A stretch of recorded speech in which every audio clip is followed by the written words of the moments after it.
Boa tarde, pessoal. Meu nome é Jean Chamon, eu sou o CEO da JKMK Education e Unifluent, uma empresa vocacionada e direcionada a projetos na área de educação.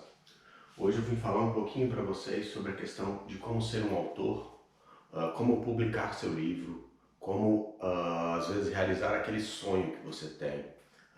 Às vezes você tem um projeto inacabado, às vezes você tem um esboço, às vezes você tem um trabalho científico muito bom que você gostaria de publicar e que você não conseguiu publicar.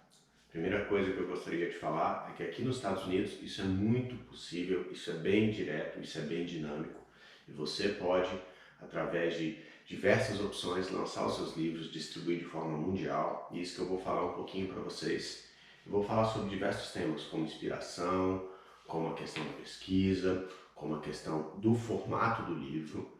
A nossa editora está aqui, é um dos braços da JKMK Education, é uma editora vocacionada a projetos na área de educação e para atender os jovens e pequenos autores.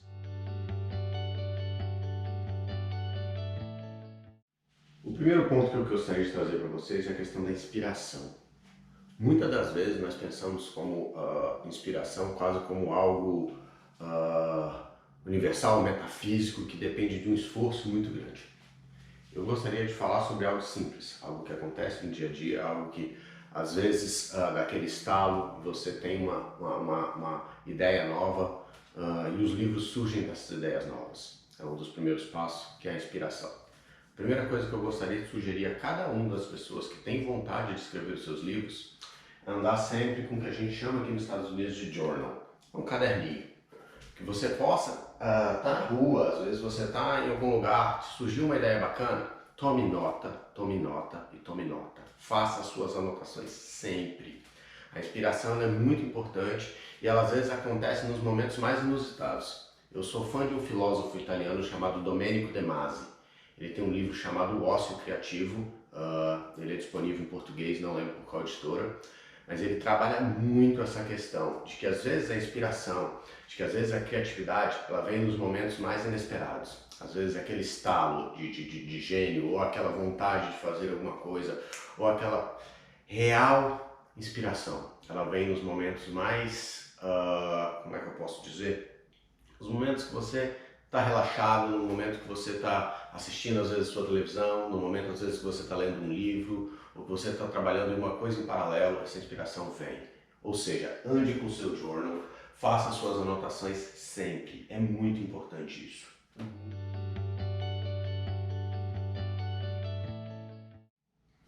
Uma outra etapa que é indispensável para um bom livro, para um bom projeto, para qualquer negócio que você esteja desenvolvendo, é a pesquisa.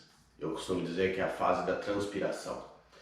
Você tem uma grande ideia, mas você precisa look around, você precisa olhar ao redor para ver o que já existe, aquilo que pode complementar a sua ideia, aquilo que pode ser somado. No caso de um livro, se você vai escrever sobre um tema específico, você precisa pesquisar ao redor daquilo que já existe sobre aquele tema, porque normalmente já existe algo que já foi trabalhado ou que está sendo desenvolvido por outras pessoas. E é muito importante saber o que está acontecendo. Para você escrever um bom livro, ele tem que ter conteúdo, ele tem que ter detalhe, ele tem que ter estrutura. E para isso a pesquisa prévia é fundamental. Esse é um outro ponto que eu gostaria de deixar para vocês. Pesquisa, pesquisa, pesquisa, transpiração, transpiração, transpiração.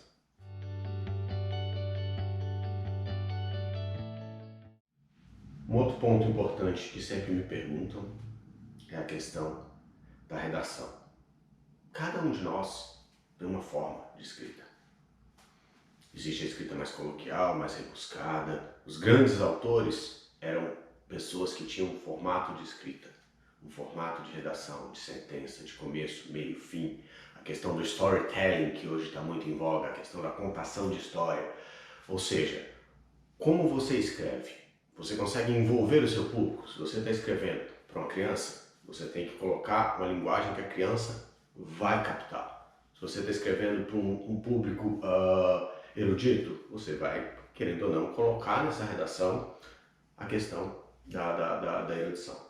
Se você está escrevendo para um público jovem, você tem que ter o encantamento do jovem, você tem que falar daquilo que ele quer ouvir, daquilo que ele gosta, da imaginação, da tecnologia, da inovação. Então, é importante que que a sua redação, é claro que cada um de nós tem um estilo, mas que adeque ao público que você está querendo direcionar. Mais uma vez, complementando com a inspiração, com a pesquisa, a questão da redação. Ou seja, aonde você quer chegar, qual o seu objetivo com aquele livro, o que você quer entregar para a sociedade, para um público específico. Você quer contar um caso da sua vida, você quer contar sobre um fato que aconteceu, você quer contar sobre uma pesquisa nova que você está fazendo, mas escreva de uma forma que você sabe quem vai ler o seu livro, ok?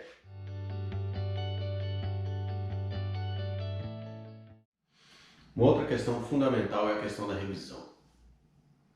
Você escreveu algo, você teve ideias fantásticas, você pesquisou, você redigiu um documento bacana, você tem um esboço do seu livro.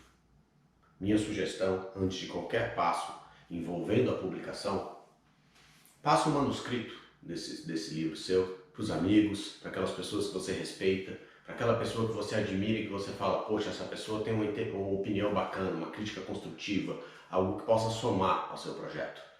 Então passe para que essa pessoa possa ler, que ela possa sugerir novas ideias, complementações. Olha, às vezes a pessoa vai ter um ponto de vista, olha, não entendi esse capítulo, eu não captei essa mensagem, será que você poderia ser mais claro? Isso é muito importante, ter o feedback de outras pessoas. Isso é muito bacana, porque às vezes a nossa ideia, ela parece estar sendo muito bem transcrita naquele manuscrito, mas ainda precisa de detalhamentos que só um outro olhar vai poder te dar. É o toque do amigo, é aquele perfil legal, é aquela coisa que vai somar para você.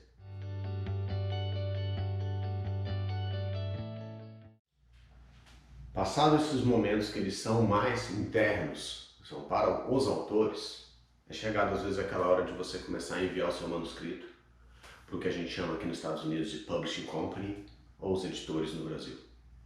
Existem editores famosos, editoras tradicionais, produtos que têm um mercado, uma escala muito grande. E aqui nos Estados Unidos tem uma coisa muito bacana que são os pequenos editores. Por exemplo, a nossa empresa é uma pequena editora dos nossos projetos educacionais e de projetos de terceiros. Então, eu tenho a liberdade de acolher projetos que às vezes uma editora muito grande não vai conseguir fazer. Então eu recebo alguns manuscritos, eu analiso, eu passo para outras pessoas para que elas possam avaliar, pessoas do nosso time, e às vezes a gente chega a uma conclusão, poxa, esse trabalho é muito bacana para ser publicado, ou não. Ou olha, você tem uma história para contar e eu quero lançar esse livro. Olha, a nossa empresa faz isso. Eu consigo transformar o seu manuscrito num produto. Mas existem também etapas, que é o que eu quero falar, da questão da edição. É o que a gente vai focar nesse momento. E agora, meu produto foi aceito por um editor. Quais são os passos?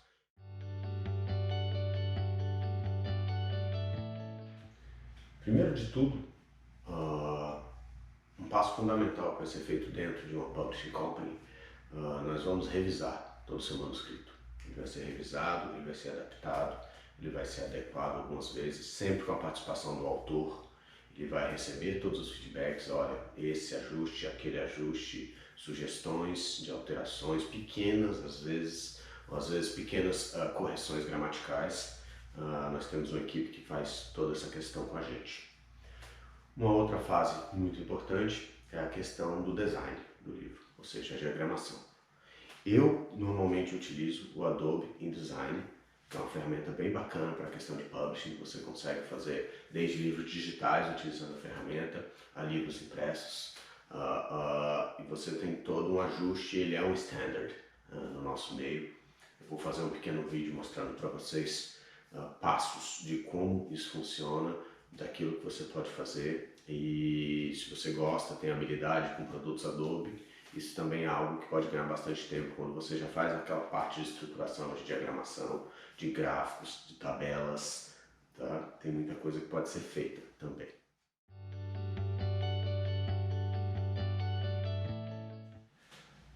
Dependendo do seu tipo de livro, você vai utilizar gráficos, tabelas, ilustrações. A nossa equipe aqui, eu tenho uma equipe que consegue complementar e ajustar. Porque às vezes você faz uma tabela, digamos que seja uma pesquisa científica, e você tem gráficos e tabelas que você fez no Excel, por exemplo, usando o Microsoft Excel. mas elas não têm aquela roupagem de diagramação. Então tudo isso é trabalhado dentro da diagramação, dentro dos ajustes que o livro precisa, antes de qualquer coisa nova. E depois de tudo isso, a gente vai definir o tamanho do livro, o formato, o tamanho, o tipo de impressão, se vai ser capa dura, se vai ser capa simples, os padrões de cortes do livro, e a gente vai criar o que é chamado ISBN. O ISBN é o Código Internacional de Catalogação de Livros. É algo que somente quem é cadastrado como editora. Aqui nos Estados Unidos você tem um organismo que regula tudo isso. A gente gera esse código para aquele livro. Isso é o quê? Numa biblioteca, esse livro ele vai ser catalogado por meio do ISBN. Quando você vai vender, as lojas vão utilizar o ISBN e o barcode, que é o código de barras. Então o seu livro ele vai estar no formato internacional, mundial, para poder ser vendido em qualquer lugar. Isso é importante ter em mente. Um livro sem ISBN é um livro sem documentação, sem catalogação necessária, ok?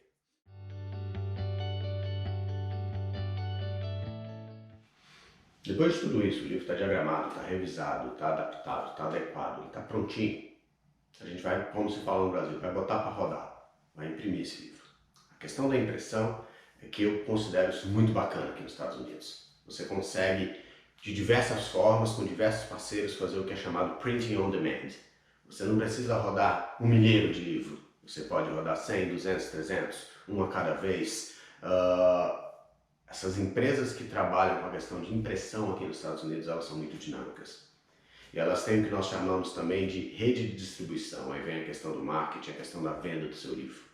Ele pode ser distribuído em 40 países e eles terceirizam a impressão nessas empresas e nesses países locais. Você tem uma redução de custo, você tem uma escala global para o seu livro. Então, se você sonha em realmente vender, o Print on Demand é uma ferramenta muito bacana. Às vezes você quer publicar um livro para doação do seu escritório, um trabalho científico, ok, aí você já pode imprimir uma quantidade X, pode ser menos de 1 milheiro, 500, 400, 300. Ele é enviado para qualquer lugar do mundo. Claro que tem a questão do frete, até porque nesse caso vai ser impresso nos Estados Unidos. Mas se você quiser usar as redes de distribuição, que é aí que eu falo que é o pulo do gato, é o bacana desse processo todo, você consegue publicar de uma maneira muito mais barata, muito mais econômica. Ah não, mas aí eu vou rodar um filme digital. O livro digital.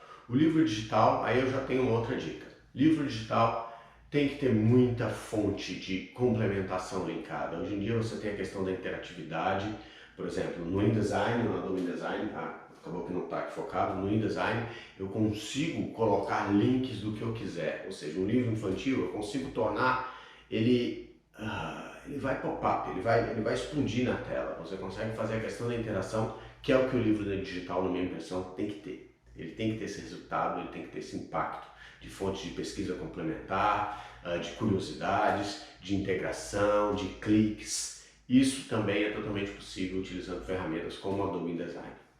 Então fica essas dicas. Pense, se você tiver vontade de encontrar um pequeno publishing company, a nossa companhia JKMK Education está à disposição de vocês. Nós temos um braço também no ensino de línguas que é a Unifluent, e elas são complementares para todos esses projetos na área de educação. Ela está à disposição de vocês. Se gostaram do vídeo, siga as nossas redes sociais, no Instagram, no Facebook. Eu vou deixar o link aí de baixinho na tela, bem baixinho. Siga, curta e muito obrigado por tudo.